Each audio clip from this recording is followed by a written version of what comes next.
तेजस्वी जी के स्टेज पे किसकी औकात है ये बोल दे कि अगर 5 साल काम नहीं करेंगे तो इनको हटा देना। मोदी जी के सामने क्या कोई मेरा भाई बोल सकता है क्या? जितने भी मेरे 4 भाई उस पार्टी में हैं, मैं विजयी हुआ तो भी ठीक है, नहीं हुआ तो उसका भी गम नहीं है। देखिए सबसे बड़ी बात है कि लोगों ने जो मुझे वोट किया है ना, वो किसी जाति विशेष पे नहीं किया, बल्कि मेरे व्यवहार और मेरे कहीं ना कहीं मेरी गरीबी और मेरी उन्होंने मुझे वो सब मुझे जानते हैं कि ये लड़का कहाँ से आया है, तो उनका विश्वास है मेरे प्रति, इसलिए उन्होंने मुझे इतना वोट किया है। और मुझे छपरा नहीं जीतना है, बल्कि छपरा के लोगों का दिल जीतना है। और मैं जीत उस दिन जाऊंगा जिस दिन छपरा की प्रॉब्लम को सॉल्व करूंगा। ये जीत मेरे लिए कोई जीत नहीं, जीतना हारना अलग विषय है, बट छपरा मेरे दिल में हमेशा रहेगा। मैं लोगों को क्या बोलूं, मैं आज बूथ पे हर जगह गया हूं, आप मेरे पीछे पीछे ही थे, बट लोगों के दिल में जो मेरे लिए सम्मान था बूथ पे जाने के बाद, क्योंकि प्रत्याशी हमेशा जाता है तो अलग जाति के लोग उसको भगा देते हैं। हर बूथ पे ऐसा होता है कि कोई दूसरा जाति का कैंडिडेट अगर दूसरे जाति के बूथ पे जाता है तो लोग भगाते हैं, लेकिन मेरे साथ ऐसा नहीं हुआ।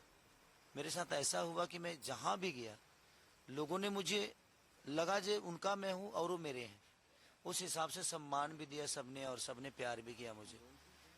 तो मुझे खुशी हुई कि नहीं, मैं शायद मैं जात बदल सकता हूँ। मुझे लगता है कि मैं अगर चाहूँ और लोगों का समर्थन और लोगों का प्यार मुझे मिला तो शायद मैं इंसानियत के राह पे हम सब मिलके बिहार को बेहतर कर सकते हैं। नहीं, मुझे आज देखिए जीतना हारना अलग विषय है भैया, बट लोगों के दिल के लिए मैं कितना बेहतर हूँ, लोगों के प्यार में मैं कितना बेहतर हूँ, मेरे लिए बहुत मायने रखता है। और मैं हमेशा से, मैं आज कितने दिन से नहीं सोया हूँ उसका अंदाजा सबको है। मेरी आंखें हमेशा लगती है कि चढ़ी हुई होती है, क्योंकि मेरे आंखों में नींद ही नजर आती है। बट मुझे लगता है कि ये नींद इसलिए नजर आ रही है कि मेरे आंखों में सपने हैं मेरे छपरा को लेके, इसलिए मैं चाहता हूँ कि छपरा बेहतर हो जाए। मैं आज बहुत जगह घूमा, मुझे लगता है कि 200 से 250 सीट पे बूथ पे मैं गया हूँ और इतना कोई कर नहीं पाता है। और शुरू से, जबकि इतने स्टारडम होने के बावजूद भी मैंने एक दिन भी रेस्ट नहीं की। 15 दिन से लगातार मैं लोगों से मिल रहा हूँ, चाहे वो क्या है मुझे पता नहीं है, बट मुझे लगता है कि उसकी प्रॉब्लम सुन लूंगा तो शायद कल सॉल्व करने में मुझे, सच पूछिए तो भैया सर, इंसान इंसान बन जाए ना। एक रामायण में चौपाई है कि बड़े भाग मनुष्य तन पावा, सुर दुर्लभ सब ग्रंथ है गावा। मानुष के तन में आने के लिए भगवान को भी तपस्या करनी पड़ती है कि काश मुझे मानुष के तन मिल जाती, क्योंकि जब जब भगवान मानुष के तन में आए हैं तब तब इतिहास रचे हैं। मानुष के तन में देखिए राम आए तो उनके विचारधारा पे पूरी दुनिया चलती है, मानुष के तन पे कृष्ण आए उनके विचारधारा पे पूरी दुनिया चलती है। तो कहीं ना कहीं मानुष का तन बहुत भाग्य से मिलता है लोगों को। और पैसा कमाना, दौलत कमाना, शोहरत कमाना अलग विषय हो गया, लेकिन लोगों के मन में और दिल में सम्मान कमाना ये बहुत बड़ी बात है। इंडिविजुअल जो अटैक हुआ उसका असर आपको दिखाई दिया वोटर्स में? कहीं आपको यदमुल्ला बोला गया, क्या बोला गया, रिपीट क्या किया? मुझे दुनिया की सबसे गंदी भी शब्द अगर कोई बोल दे मुझे मंजूर है, बट अगर उसमें बिहार का भला होता है तो मैं खुशी खुशी अपने आप को कितना भी नीचा गिराना होगा उनके शब्दों से मैं गिर सकता हूँ। मुझे कोई फर्क नहीं पड़ता भैया, क्योंकि मुझे पता है कि मैं शब्दों से नहीं बना हूँ, मैं कर्मों से बना हूँ। तो जो कर्म करके यहाँ तक बड़ा हुआ है उसके लिए शब्द बड़े छोटे होते हैं, मेरे लिए रिश्ते बड़े मायने रखते हैं। मैं शब्दों पे कभी ध्यान नहीं देता। हाँ, शब्दों का जवाब कभी कभी देना जरूरी होता है, और जो मुझे बोलते हैं वो भी मेरे अपने ही होते हैं। बट मुझे लगता है कि मैं जिस स्टेज पे हूँ, हमने यहाँ वो कहावत कहल जाला कि सच बात झूठ हो जाला चुपचाप के रहला से, झूठ बात सच हो जाला बार बार के कहला से।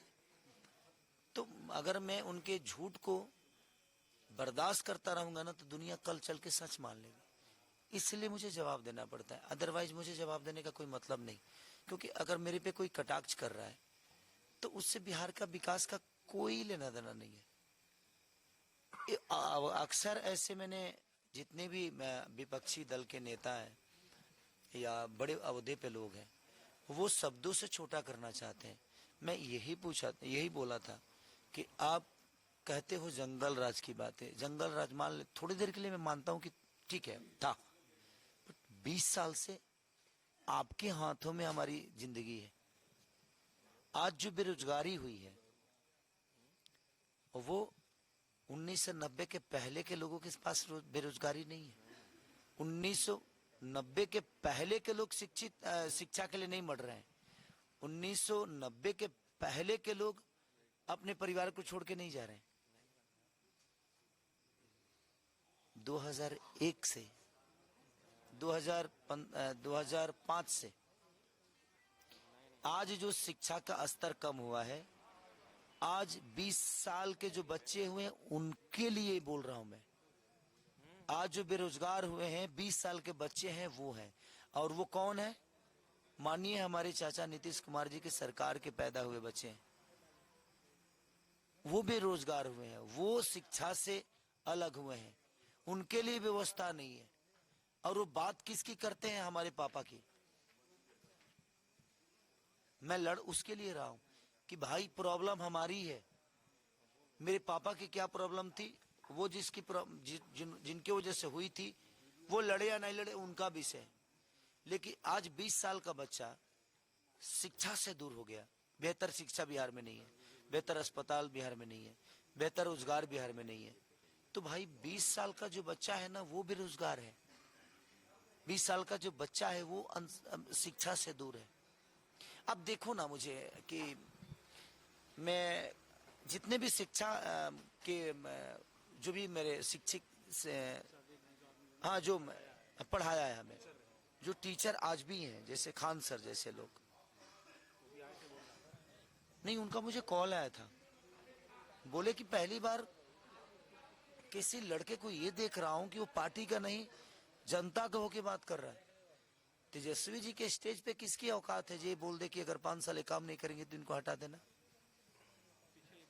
मोदी जी के सामने क्या कोई मेरा भाई बोल सकता है क्या? जितने भी मेरे 4 भाई उस पार्टी में हैं वो ये बात बोल सकते हैं कि अगर ये काम नहीं करेंगे तो हटा देना? नहीं बोल सकते, क्योंकि मैं तेजस्वी जी का भाई हूं और उससे पहले मैं जनता का एक ऐसा बेटा हूं जो कि उनके मनोरंजन के लिए बात करता हूं और मनोरंजन के लिए काम करता हूं। कोई नहीं कर सकता। इसलिए मैं हमेशा से ये बोल रहा हूं कि भाई बर्बाद हमारा बिहार हो रहा है। आप बार बार रोजगार की बात कर रहे हैं, लेकिन जो ट्रोल हुए आप, जो आपका बयान चर्चा में रहा, वो राम मंदिर को लेकर, आपको लगता है उससे बचा जा सकता था? नहीं, लोगों में अच्छा, मैं राम मंदिर पे क्या बोला था? मैंने यही बोली थी कि राम मंदिर बनाइए आप, बट ये जितने लोग एनडीए के नेता हैं इनसे ये पूछिएगा कि कौन सा ऐसा आदमी है जो मंदिर में पढ़कर देश चला रहा है और समाज को चला रहा है। मंदिर में पूजा हो सकती है, मंदिर में जिंदगी नहीं होती। जिंदगी कहीं ना कहीं मुझे लगता है कि शिक्षा में होती है, कॉलेज में होती है, रोजगार में होती है। मैं बोला कि बनाओ, अगर हमने आपको वोट दिया है तो आप मंदिर बना रहे हो, अच्छी बात है, हमारी आस्था को बड़ा करो। बट ऐसा तो नहीं है ना कि सर कि यूनिवर्सिटी के लिए हम ट्रम्प को वोट करेंगे, बेरोजगारी के लिए ट्रम्प को वोट करेंगे, अस्पताल के लिए पुनीत को वोट करेंगे। हमने हर चीज के लिए आपको वोट किया है ना। 100 सीटें सम्राट चौधरी कह रहे हैं। आखिरी सवाल, आपको लग रहा है कि आंकड़ा ऐसा है? सर झूठ बोलने के लिए तो मेरे पास भी बहुत झूठ है। मैं भी झूठ बोल सकता हूं कि मेरे पास तो 243 सीट है। मैं झूठी बातें कभी नहीं करता।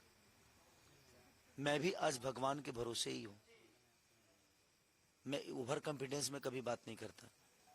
मेरे जीवन में मुझे पता है कि क्या होना है। ये मत है दुनिया की, और दुनिया के मत पे मुझे कोई अधिकार नहीं है कि मैं अपने आप को बड़ा करूं कि नहीं। मैं तो रिजल्ट आने से पहले कह दूं कि नहीं नहीं खेसारी लाल यादव तुम तो विजयी हो गए। नहीं भाई, आने दो।